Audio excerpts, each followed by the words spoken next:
Hi, my name's Tim Friars and I'm co-founder of Rifle.me. Merry Christmas. It's a wonderful story, the self-published tale that became a Christmas icon. The Christmas season is full of stories about hope, perseverance and unexpected success, but few illustrate these themes better than the journey behind a well-known Christmas classic.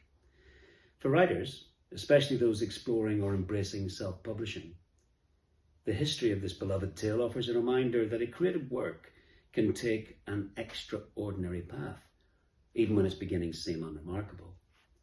The Greatest Gift began as a short story written in 1943 by Philip Van Doren Stern, inspired partly by a dream, much like Paul McCartney's famous dream of yesterday.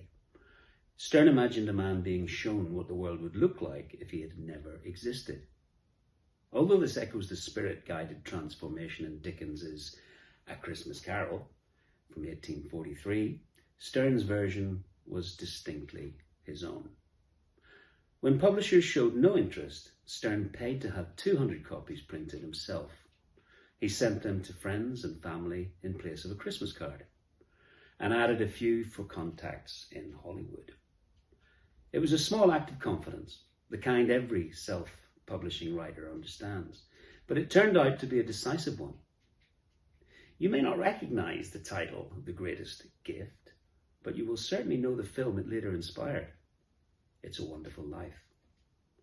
Stern, who worked professionally as an editor and book designer, was already a published author in the field of American history.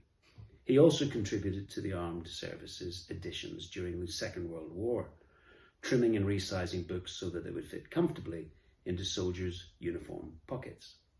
His work travelled widely, and perhaps that experience prepared him for the unpredictable journey of his own story. The short story caught the attention of RKO producer David Hempstead, and the studio purchased the rights for $10,000, roughly $150,000 today. 3 different screenwriters attempted to adapt it, with Frank Capra initially set to direct. Unhappy with the treatments, Capra chose to write the screenplay himself. At the same time, he was growing frustrated with the restrictive studio system, whose contracts bound creatives tightly and exclusively. Seeking freedom and echoing the independent spirit familiar to many self-publishers, he founded Liberty Films, with the aim of producing work on his own terms. Capra bought the story back from RKO for the same price, $10,000, and set about making it his first independent feature.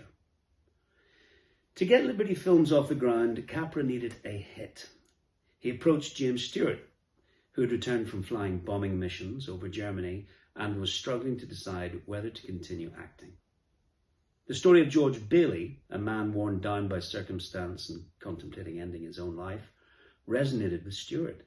He later admitted that his own wartime trauma helped shape the emotional depth of his performance. Now, it may seem surprising today, but It's a Wonderful Life was once accused of communist sympathies and investigated by the FBI. Capra was already under scrutiny after Mr. Smith Goes to Washington, which some American political figures, including Joe Kennedy, publicly criticized as unpatriotic. In the tense post-war climate, with anti-communist sentiment rising and McCarthyism on the horizon, even uplifting films could be viewed with suspicion. Although the film is now celebrated as one of the greatest Christmas movies and listed by the American Film Institute among the top 100 American films, its initial release was disappointing. Despite several positive reviews and 5 Academy Award nominations, it failed to recover its production costs. The one Oscar it did win was for technical innovation, because Capra preferred to record sound live rather than adding it later. The traditional method of using painted cornflakes for snow, which crackled loudly underfoot, was unusable. The crew created a new, quieter mixture of foamite, soap flakes, sugar and water, a technique still used when CGI cannot produce convincing snowball. Liberty Films could not survive the financial loss, and the failure of It's a Wonderful Life effectively ended Capra's filmmaking career. Yet even decades later, he described it as the film he was most proud of, and the one he felt he had been born to make. Ironically, the film's lasting success came from an administrative mistake.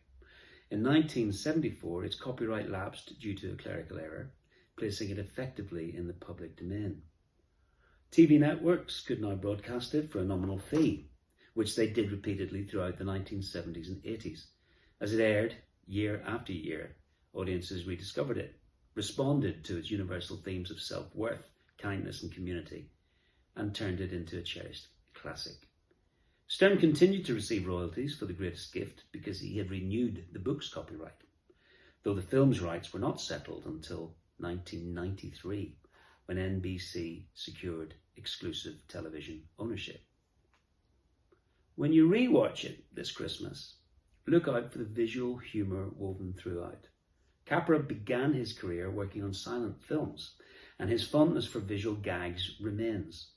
One charming moment occurs when George returns to the old house on his wedding night.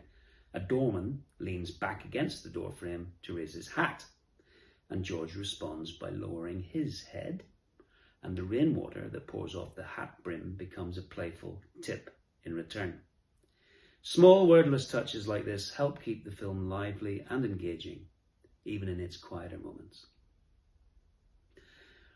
Among the film's modern admirers is Jodie Foster, who appreciates its exploration of identity, purpose, and the human tendency to underestimate one's own worth. Another long-time fan is Paul McCartney, the dreamer who once woke with a complete melody in his head, who says he revisits the film every couple of years at Christmas.